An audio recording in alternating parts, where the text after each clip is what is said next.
Good evening, everyone.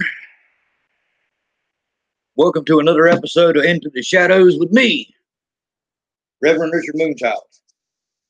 Before I get into the subject that I'm actually planning to talk about tonight, Santa Claus, you wouldn't believe how many people actually think Santa was created by Coca-Cola. No, that didn't happen. Coca-Cola may have started using it as one of their symbols at Christmas time to sell Coke, but, they didn't do it. Now, a few days ago, someone, I'm not going to name any names, but they decided to inform most of us that we weren't willing to put two and two together.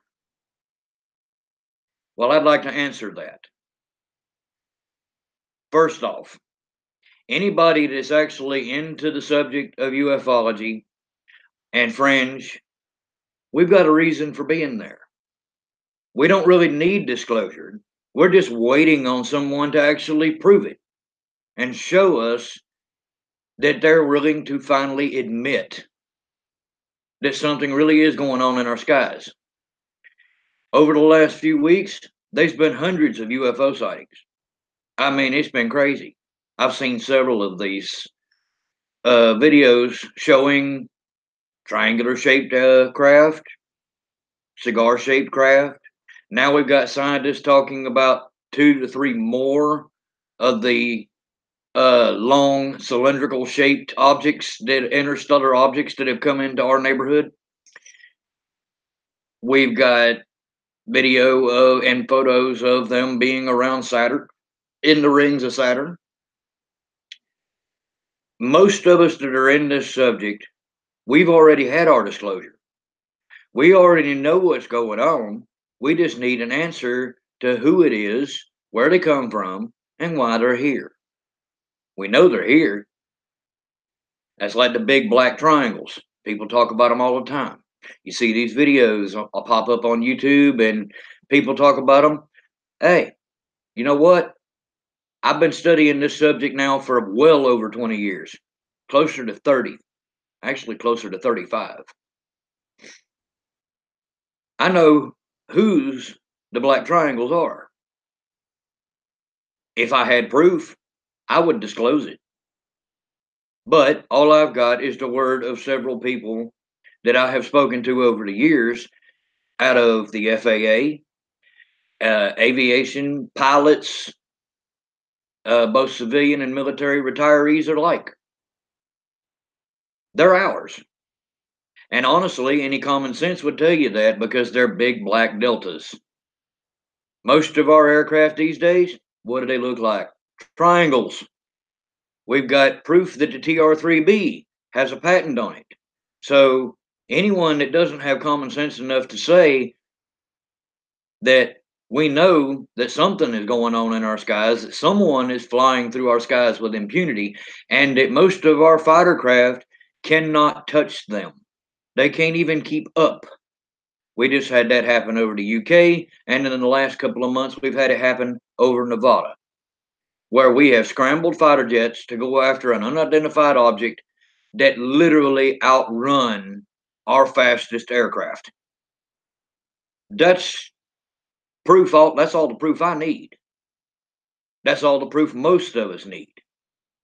So to tell everybody that we don't want or aren't willing to put two and two together and come up with the answers, that's not quite right.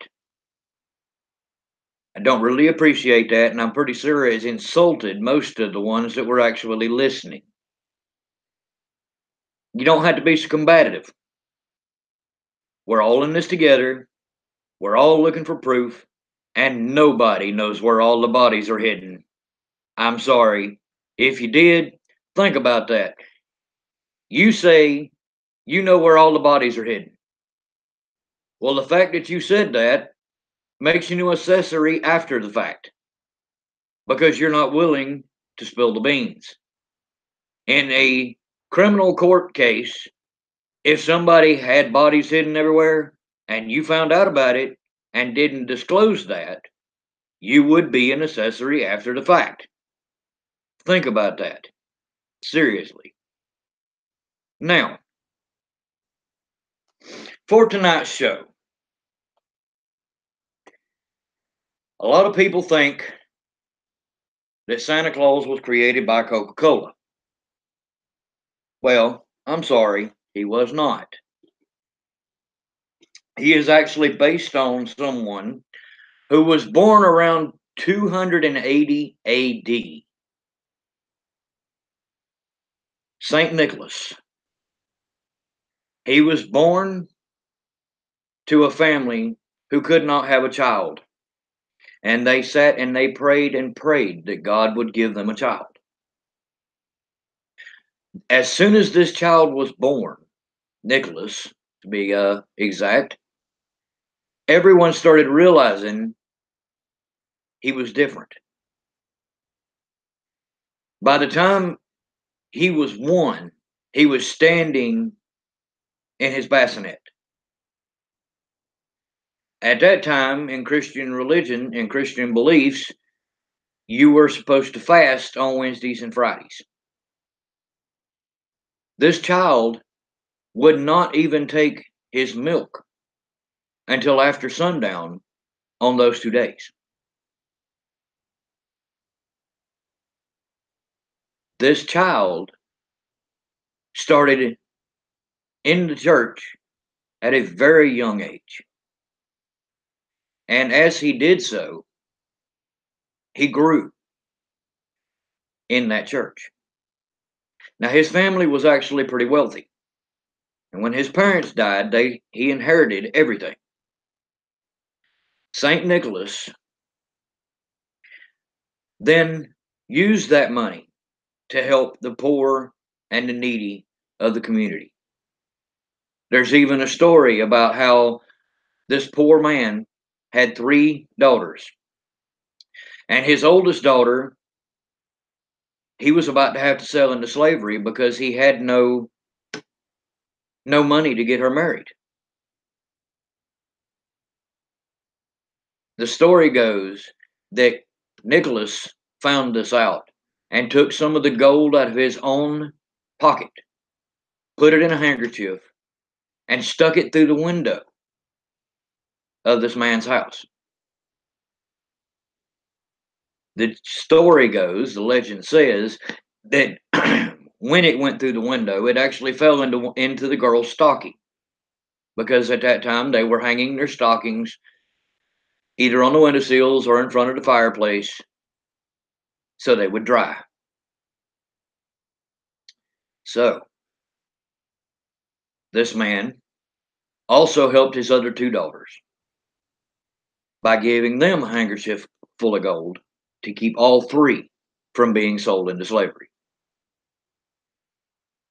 Now, as the legend goes on, St. Nicholas gave away every penny he inherited and traveled the countryside helping everyone he possibly could that was needy. He would give gifts to children in their stockings for the good children because he is the saint. He is the patron saint of children and sailors. Now, there's a funny part of that story to why he actually became the patron saint of sailors. They all believed that he could just show up into midair and calm the waters, calm a storm while they were out to sea. That's why he became the patron saint of sailors. But first and foremost, he was the patron saint of children. He helped every needy child that he come across. Now, he lived from 280 AD, or around that, to 343 AD, and he died on December 6th. That became St. Nicholas Day, which actually started out as the original Christmas.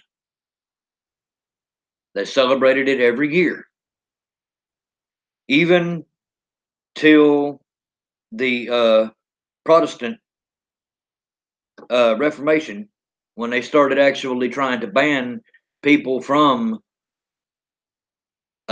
keeping the saints and praying to them. He made it through it. He was one of the few that people still prayed to, no matter what. They didn't leave it be, even to the point to where they could actually be arrested for doing so. So St. Nicholas became really, really popular. He was born in modern day Turkey, and he became a bishop, a deacon. At the age of 30, the deacon of the church was about to retire. He was getting too old, and he had to pick a new deacon to take over the church. In front of the congregation, he is preaching his sermon, and there's a man standing at the back. And he says, the man's face is transfigured, he's glowing. So he prays and he says, who is this man at the back of my church that you have put before me? And an angel spoke to him, according to the story, and told him, that is the man that you are to make the new deacon of the church.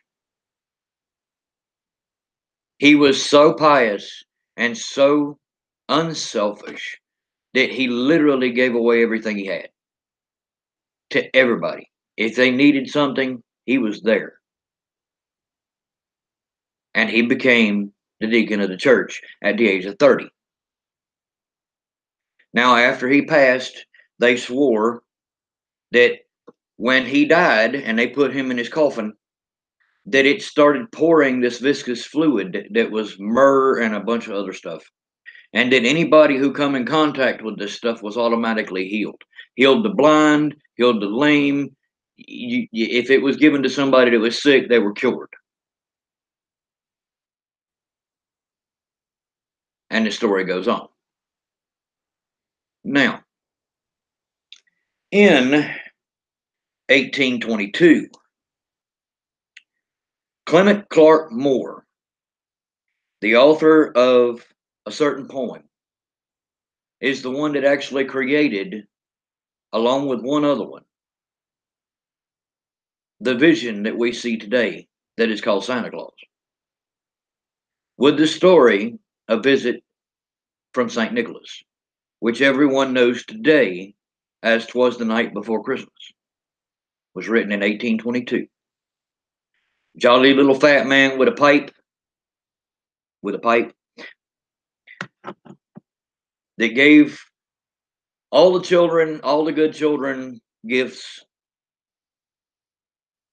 and came in with his 8 reindeer and his sleigh.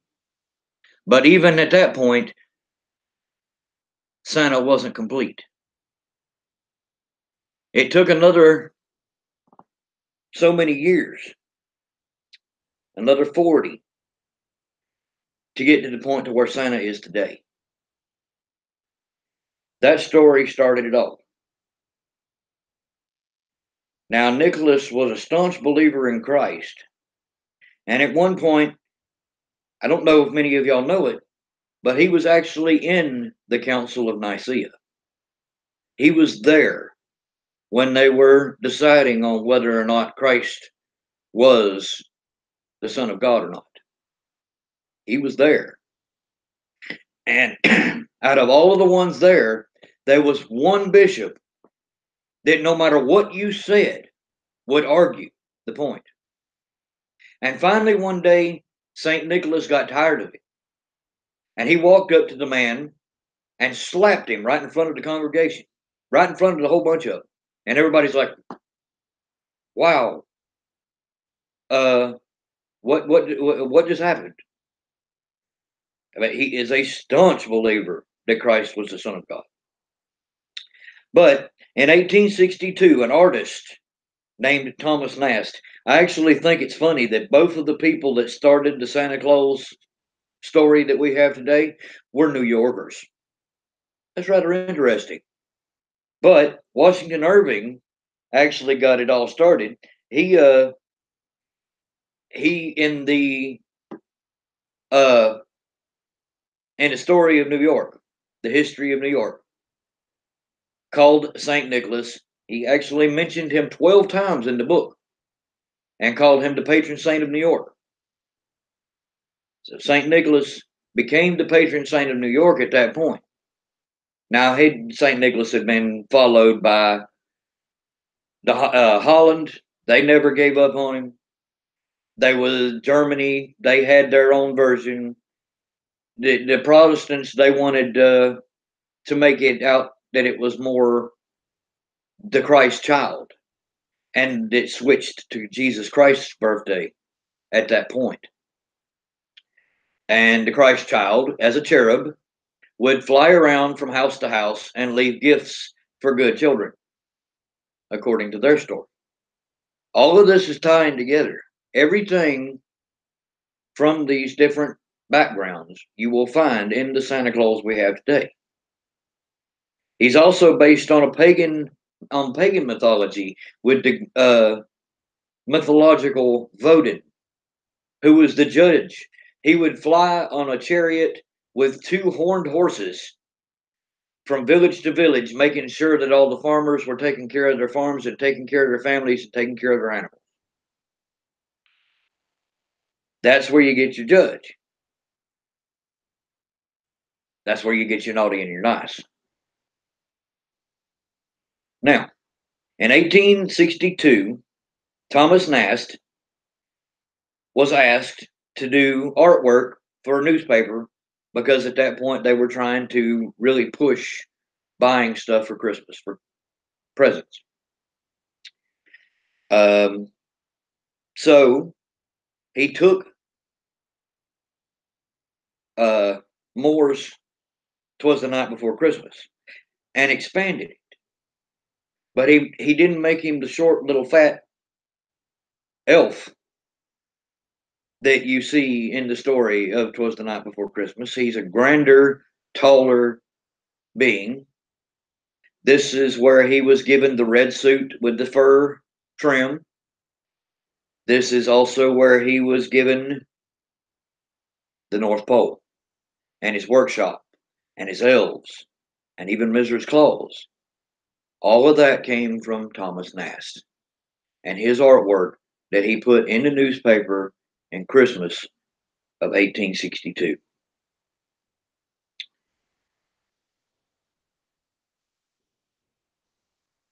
Now, St. Nicholas, his day, the day he died, for hundreds of years, was actually used as a feast day. And To this day, there are still people all around the world that still celebrate December 6th. Now that I've done my research, I probably will too. St. Nicholas was a very interesting human being. If you read through all the different legends and tales of him, he was one of the most giving people that ever lived, and it earned him saint. Now, as Santa Claus has derived and expanded through the years, by the time of the Renaissance, he was the most popular saint in Europe. Even after the Protestant Reformation, when vindication of the saints became discouraged, he maintained a positive reputation. And it was actually Luther that actually tried to stop it all, but he realized that part of it needed to stay. But he, like I said, he changed it to the Christ child, Chris Kringle.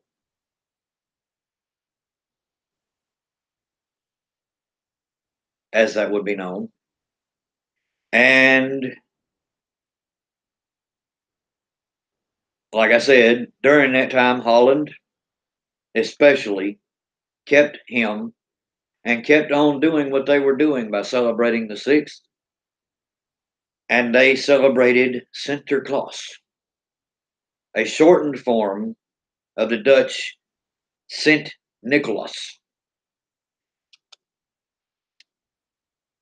And you got 1809, Washington Irving does his popularized book, The History of New York. In the 1890s, the Salvation Army began to actually dress unemployed men up as Santa Claus. And to this day, in cities all over the world, you still see Santa Claus out during the Christmas holidays, ringing his bells, trying to solicit donations for the needy families of the year. They started out doing it to feed the needy during the season. And it's expanded from that.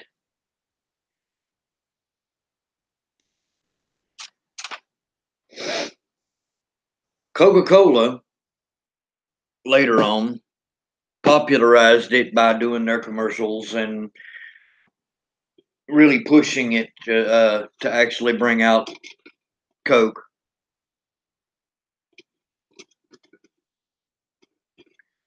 Santa Claus has been greatly commercialized, but the spirit of St. Nicholas is still in the story. The whole point of Santa Claus is his piety and his unselfish giving to the people that needed it. No matter what, he would find a way to help them. That's what we need to remember. Not the fact that he's commercialized. Not the fact that Coca-Cola really pushed him. Not the fact that he started out as an artwork pushing sales at Christmas time. But it's the actual, it's the way, it's what he did. It's the spirit of what St. Nicholas did. That is what keeps Santa alive to this day. My grandmother used to tell me years ago that Santa was not really a being, that he was a feeling, that he was a spirit that comes over the world at the time of Christmas and causes everybody to start wanting to give. We have to remember that. That's what Christmas is all about. It's not about the presents you receive. It's not about the Christmas trees, which are also pagan, by the way. It's about the spirit of giving, the spirit of helping your brother and your sister alike, and helping people that are needy and less fortunate than yourself. They say that it's not the gift, it's the thought.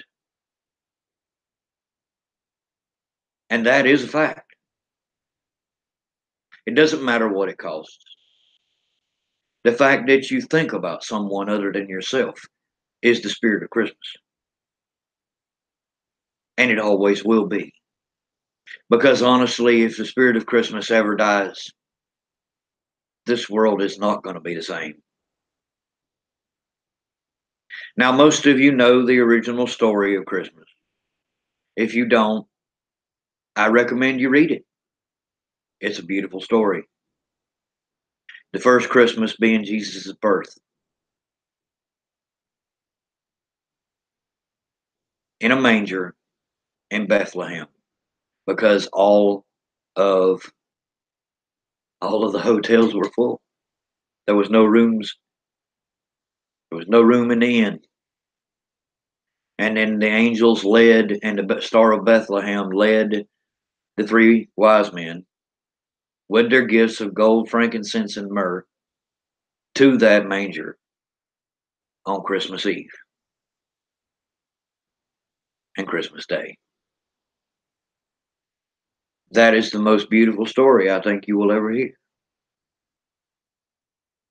If you have not actually read it, I recommend reading it, because it will remind you, just as the spirit of Santa Claus, exactly what this season is about.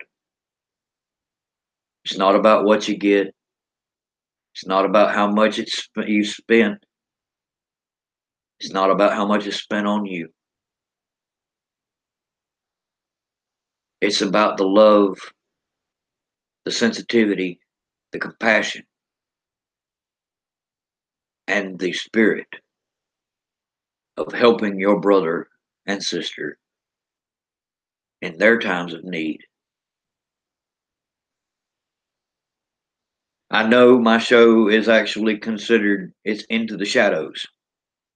And before it's over with, I'm going to delve really deep into those shadows. And I hope you'll join me, because I might have some enlightening things to show. But this season, I had to speak up. There is so many people out there that have the misconception that Santa doesn't exist. There's so many people out there telling their children that Santa Claus isn't real. Santa Claus is very real. He's in each and every one of our hearts and minds and our souls during this season. The spirit of Christmas is what keeps Santa alive. It doesn't matter if he's got a workshop full of elves at the North Pole. It doesn't matter if he flies all around the world every Christmas Eve. It's the spirit in here that actually makes him fly. We all have to remember that. Santa Claus is probably one of the most beautiful stories that's ever been created. And if you look back over the ages and the history of it, you will see millions of times that the spirit of Kris Kringle, Santa Claus, has touched people in need. So put your stockings up, put your Christmas trees up. Doesn't matter if they're pagan or not. It's not like we're worshiping a tree. We're celebrating the heart and the love and the giving. And we're celebrating the birth of a child. 2,000 years ago in a manger. I know there's a lot of people turning away from that story these days. There's a lot of people that have doubts. But every day that I live, I know that that man existed, that that child was born, and that that star led those three. And I also know that the spirit of St. Nicholas will live on in all of us in this holiday season. But we have to remember that one thing. It's not about you. It's not about me. It's about the ones in need. That is the spirit of Christmas. As you can see, my pit bull Nellie is actually rearing her head over my shoulder over here. Um,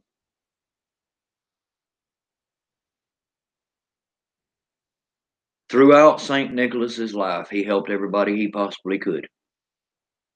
It didn't matter what season it was. It didn't matter what day it was. He helped everyone he could. And according to the stories, he was one of the most holiest men that's ever lived.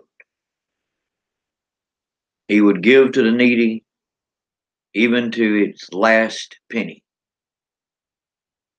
If they needed it, it was theirs. As it all tied together, you've got the sleigh and the reindeer coming from Bowden. You've got the giving and generosity coming from St. Nicholas. You've got the stockings and the gifts in the stockings coming from not only St. Nicholas, but the German Kris Kringle,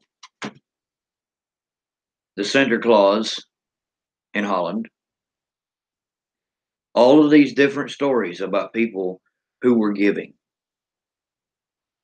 who gave more than honestly most of us could honestly imagine.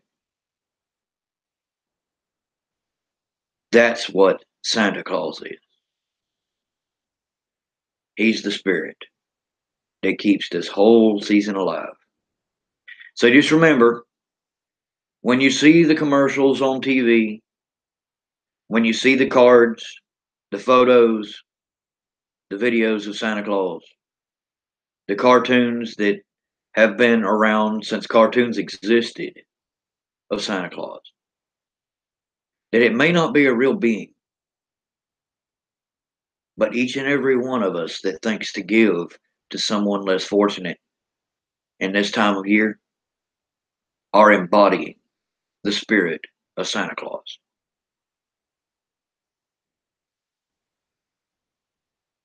Now,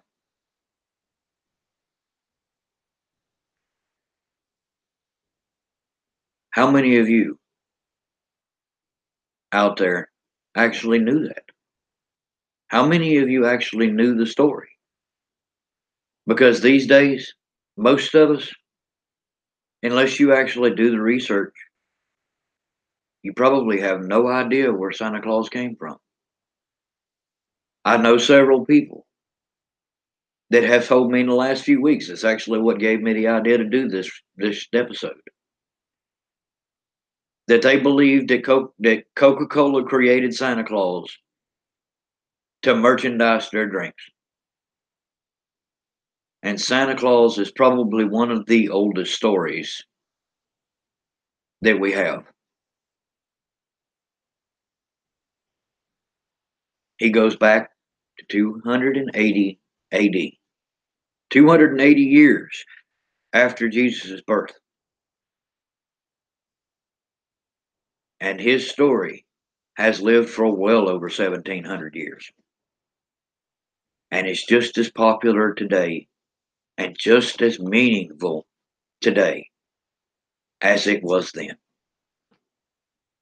So I hope you all have a blessed, enlightened, loving, safe, and enjoyable holiday. And instead of actually saying happy holidays, always say Merry Christmas, because that's what it is. I know the politically correct thing to do these days is not to say it, but I know many of us still do. So Merry Christmas to all of you. And this is Reverend Moonchild going back into the shadows. Merry Christmas, and to all a good night, and bless you all.